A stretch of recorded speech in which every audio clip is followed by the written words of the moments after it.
What is up, Internet Land? Zacham's Prime, aka Zacham's Prime, here with another video review. And today the figure we're looking at is the Zord Ascension Project Mega Zord. And yeah, so when I reviewed my Zord Ascension Project Mega Zord, I mentioned that I was borrowing an original Mega Zord, and that one actually belonged to my brother. And that was the same Megazord that I played with when I was a small child. And, but the one that I personally had, so basically what I'm getting at is when I was a kid, I didn't actually have a Megazord growing up, but I did have a Dragonord. And, yeah, so I have many fond memories of the Dragonord. But yeah, so here he is. This time around, I don't have an OG Dragonord to compare it with, but I do have the next best thing, which is a Legacy Dragonord.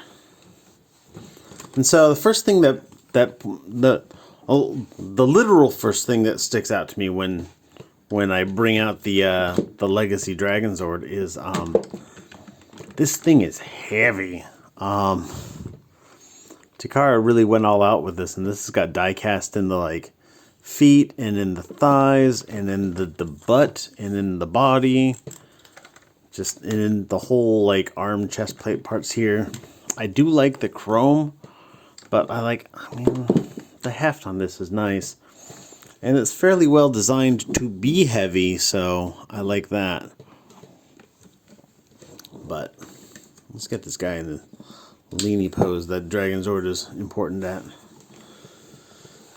Also, you can see that this guy's like a bit more stockier. Now, if the Legacy Dragonord is anything like the Legacy Megazord, and I mean, going off of my memories, it is basically just like the original one, but with a few details. I think the tail is longer than the old Megazord was. Certainly more articulate, I want to say. And like, no batteries in here, so it doesn't have the like light up and sound effect thing, but that's fine. But yeah, so the detailing, the surface sculpt on this figure is really good. You look at this design on the like tail, and you get, you know, like extra sculpt details, like just like panel lines and whatnot put into the crest of the shield, whereas on the original it was basically smooth. This one there's like cool like details sculpted into it and whatnot. I get additional like little vent details and, you know, stuff molded into the back of his neck. A whole bunch of like extra details on the foot. You get the like Z kind of thing going on, but you don't get any of this stuff in here. I do really like the chrome. There's a lot more chrome on this guy than there was on the Megazord, the Zord Ascension Project Megazord. I also like that they gave him proper opening mouth. Like, he opens his mouth and he's got teeth, whereas the original one opens his mouth and all he has is there's a face in there that you can't really see because his mouth hardly opens at all. But one gimmick that they added into this guy that I really like, that I wish that they had put into the Zord Ascension Project, is when you open his mouth all the way. So the eyes are the separate piece, and it's not spring-loaded. I think it's just gravity. In fact, yeah, it's totally just gravity. And then when this face comes into it, it pushes that up. And so you get that eye piece comes right out to the surface of his eye socket, and it's very bright and vibrant. Whereas,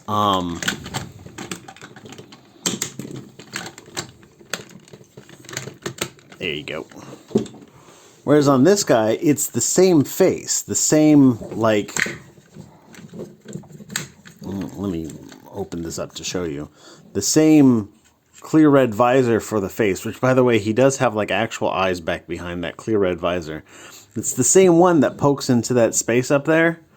And so it's very, very, very hard to see. It's hard to get light into there. It's hard to shine anything up. If they had put in something like this, you know, just like a clear effect with maybe with some like silver paint on the back of it, it just would have looked stunning. But anyhow, so it's basically the similar sort of thing that we looked at with the Megazord, in that the Zord Ascension project has got, you know, more details, more surface sculpt, more, like the other one just had lines coming across here. This one's got lines with these like little like doodads on them. This like hexagonal pattern back behind and on the waist part here and on the hips and on the chest and on the fin. Hexagons are nice. But anyhow, let's talk about accessories. So he does come with a bunch of accessories. I'm just going to lay them all at his feet. He comes with a set of alternate, like, relaxed style hands. And you can use these just by yanking this off. It's just on a ball joint. Though it is on a ball joint that's directly connected to a hinge, so you kind of got to push it in from the bottom and wiggle it around. So then he's got, this is his stiff fist, and this is his relaxed fist. And then he also comes with a pair of, we'll take off this one, of red rocket fingers for when he's firing his red rockets.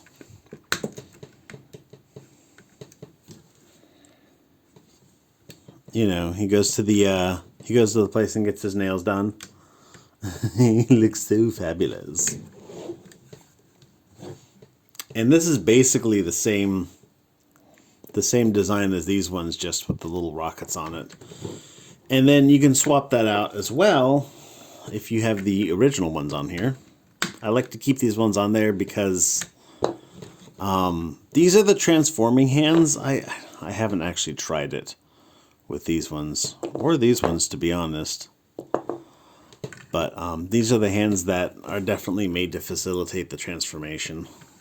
By the way, I want to point out that there's clear red plastic in this little doodad here, but there's no batteries in it, which is fine by me. I'm not really the biggest fan of lights and sounds, so I'm not offended in any way that it doesn't do the whatever thing that it did. It was not all that great, to be honest.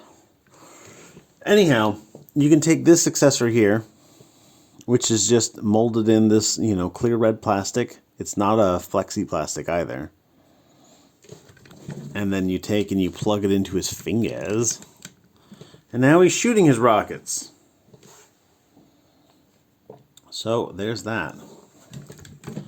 And then other accessories it comes with is a little Green Ranger in an action pose like this, and Green Ranger summoning his flute like this.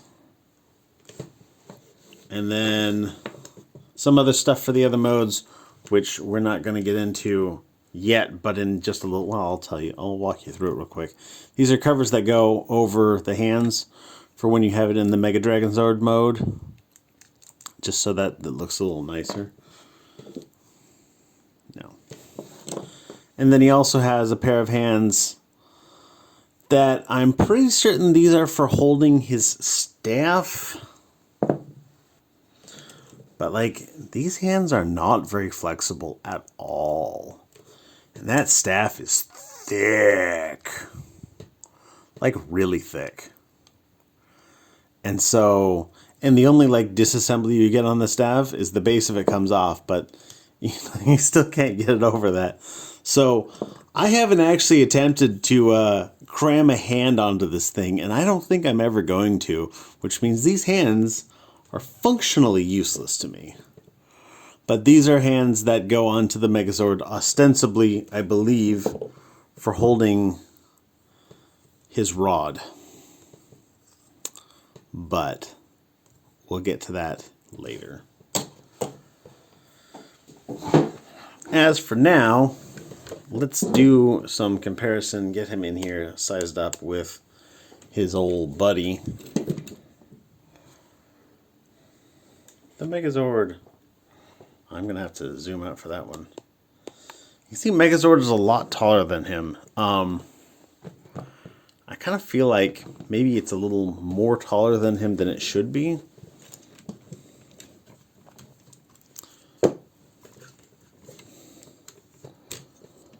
But let's grab the Dino T-Rex out of here.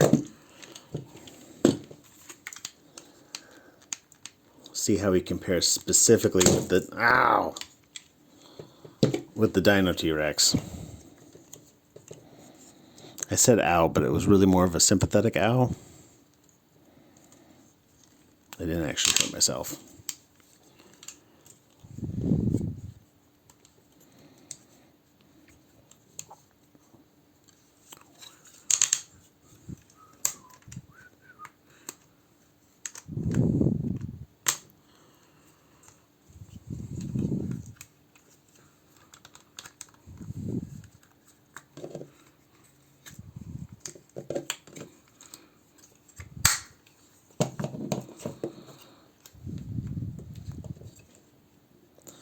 Now that, I feel, is a little bit better of a size comparison.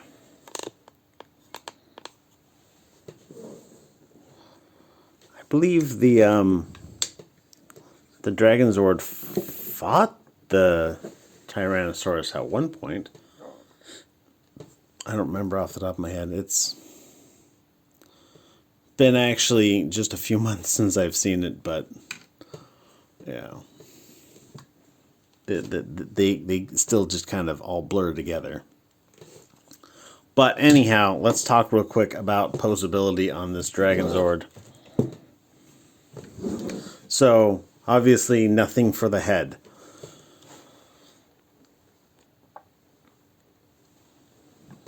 His arms have got a joint here, and then a joint here at the wrist, and then a ball joint here at the very wrist.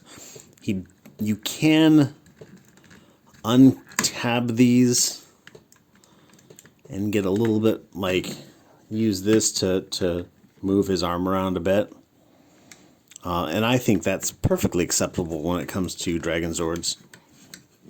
He does have the tiniest amount of an ab crunch,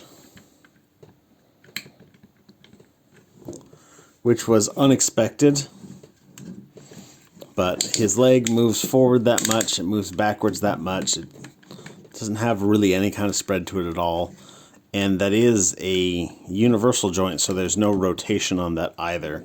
Which, I kind of feel like they could have done this just as well with a ball joint and getting just like a little bit of lateral spread to help move his, to help get some angle on his feet, you know? Because there's no rotation here. These feet are on ball joints. Well, let me talk about the knee real quick. That much bend on the knee. The ankles are on ball joints, but because of the way they're designed, like, you're pretty much not going to be standing the feet far enough back that you can actually make use of that hinge, because that's how far back he'd have to be leaning. So if you're going to have him in any kind of a sensible pose, there's basically no angle built into this ankle at that point, which is a bit of a bummer. I feel like this figure could really have benefited from some more weight. There's no die cast in it whatsoever. Like die cast on the feet would have been really good. Diecast for all the chrome pieces probably wouldn't have been that bad of an idea either. But yeah, that's basically all she wrote. Just a tiny bit of posability. You can move his dick plate just a bit.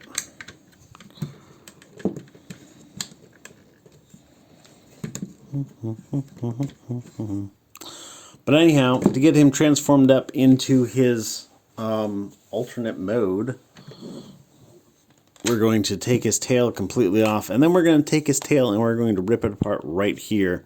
So we take the 2 and the 3 and part it at that point. And these ball joints will press into each other to kind of shorten up and reduce their amount of wiggle on them. If you split him at the crotch, then you can disconnect this, pull this out entirely. The hands are going to go in like so, and you'll stick them back together. Then you can take these, well actually let's put his face down. If you move his jaw will naturally take the face with it. If you want to move it up, you got to go in there with like a spudger or something to get that up. And then he's got actual like nightmare fuel jaw action. But anyhow, we'll move this down. He's got actual eyes in there. Look at how swanky that is.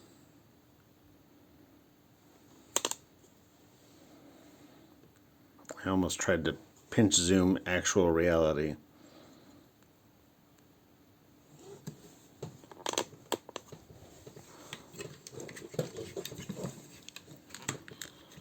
But anyhow, get these out and snap them together.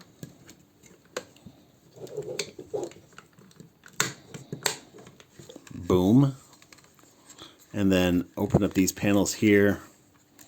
Fold these up. Same with this one.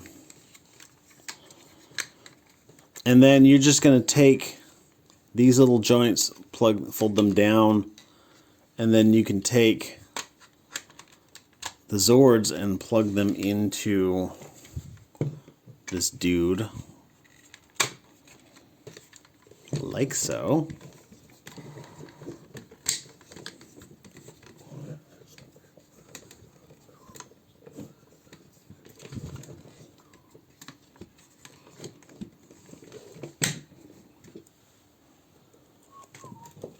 And then take that guy and bring it around from behind. Snap that into place. And now you have the Dragonord battle mode. And it's actually pretty handsome looking Zord. In some ways I think it's, you know, I was about to say in some ways I think it's actually better looking than the regular Megazord, but I don't know, I kind of reneged on that immediately.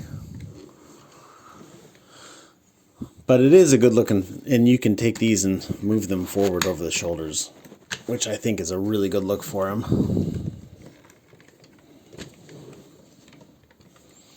Would have been nice if they had thought of some way to take these feet and maybe like have a mechanism where they collapse down so that the knees don't stick out so flippin' much.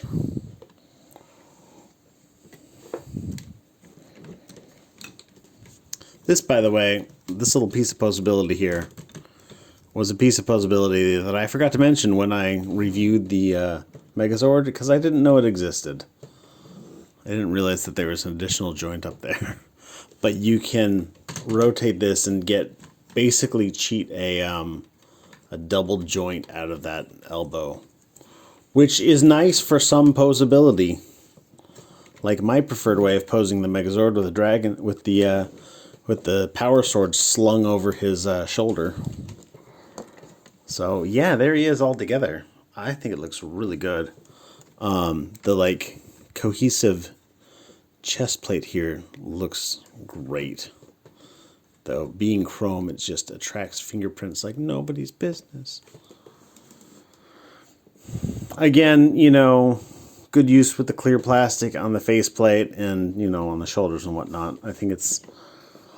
I have really liked their use of clear plastic in the Zord Ascension project. But anyhow, let's quickly get this pulled back apart.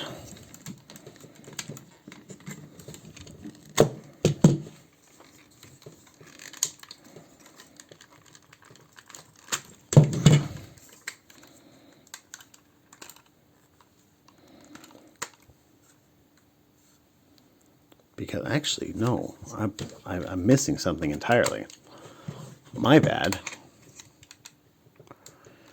Because in this mode, he never used the power sword. Get that out of here.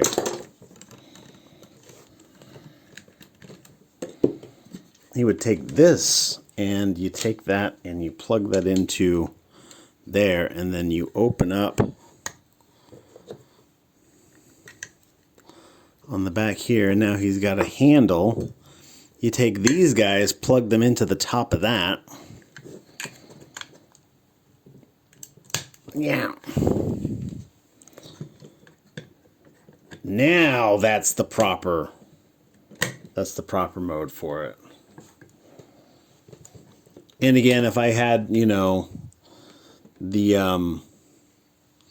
if I figured out how to make these hands work, you could like grab this with two hands. Maybe I'll just try it. Maybe I'll just try it.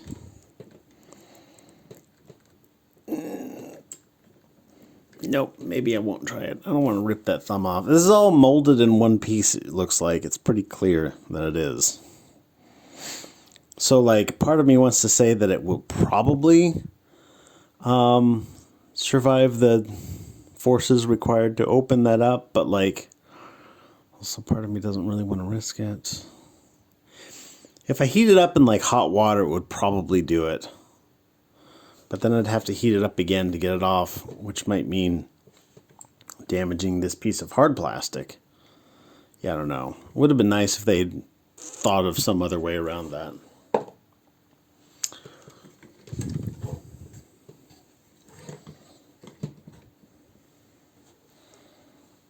I like it. I like it a lot. But anyhow, now let's get it disassembled. Put that down, open these off, pull that leg, pull that leg. I just dropped something on the floor. And then we bring in our Megazord. And then we take this guy, open them back up, take these and fold them flat like that. Bring this up. You want to bring up this little... Get off to the side, you're distracting the camera. Bring this up, and then you want to fold out this little flappy flap here a little bit. And then some Japanese producer, likely stoned out of his mind, was like, dude, what if we had the Megazord wear the Dragonord like a cape? Yeah. So we'll take this. If you fold this guy in, you can attach this onto this little doohickey right here.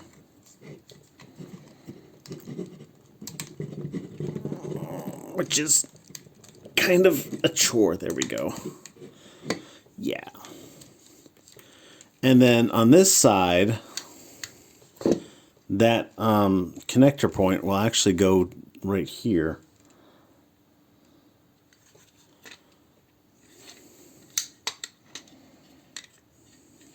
I'm not sure if this is supposed to go up or down, this little dig plate here. We'll just leave it there for now. And then we bring in our Megazord.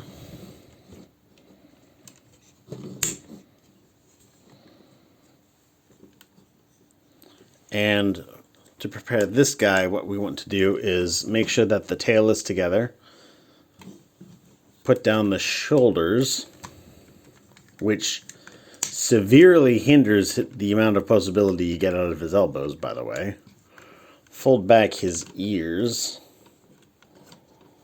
And because these ears fold together, they don't really want to go straight. Kind of got to watch to make sure everything does want to stay straight. And what we're going to do is we're going to put these clips right here, right into the side of his head.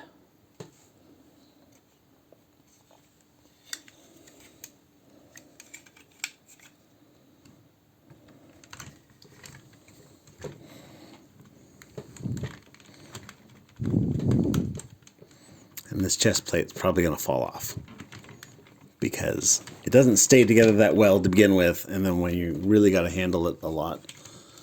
And then come around to the back here. This bigger panel here is so that there's space for the ears to come out, but this little panel here comes down and folds and clips into the port that you use to attach the tail. So now the T-Rex tail just hangs out.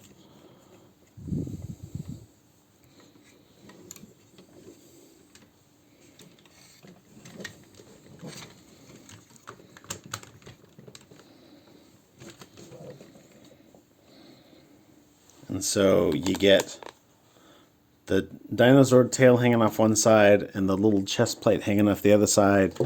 You can have his power sword, which he does wield in this mode. And just for chuckles and grins, we'll give him his shield. And there is the Dino Megazord in his Dino Mega Dragon Zord. There we go. One of those word salad combinations. And, you know, I mean, if we're being completely honest, it's kind of dumb looking. Now let's take these and plug them in up here. And plug that in up there. It's just silly and ridiculous, and more importantly, utterly nostalgic. I don't often let nostalgia hit me too hard when I'm reviewing figures, but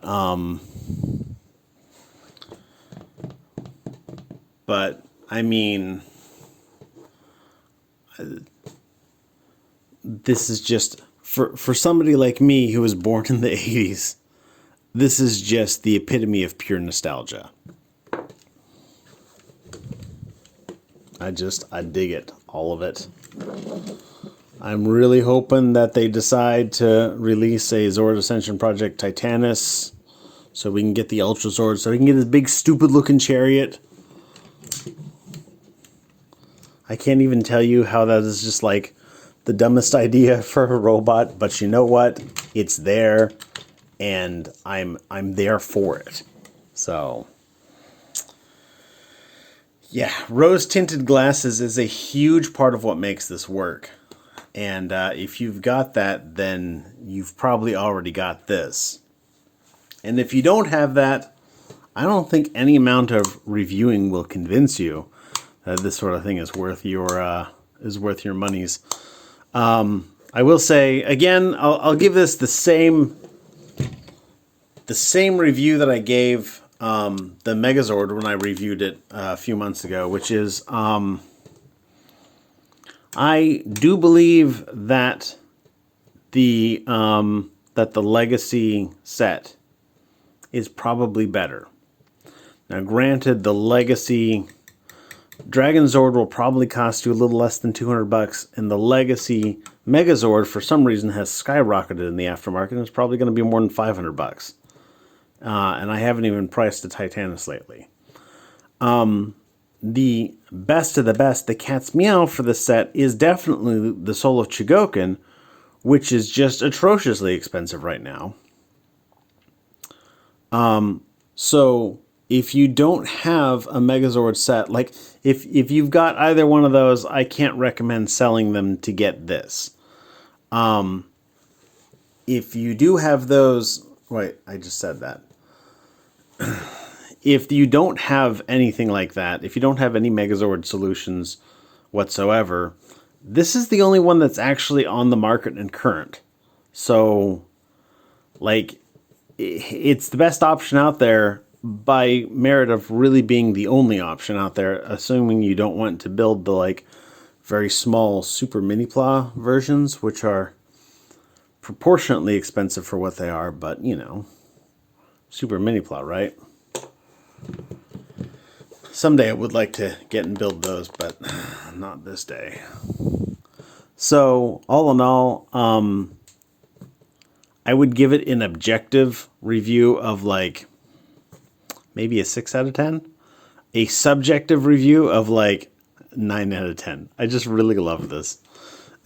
I just want to state up clear and up front that my admiration for this figure has everything to do with childhood nostalgia and nothing to do with how its merits as a toy itself. So I I like it.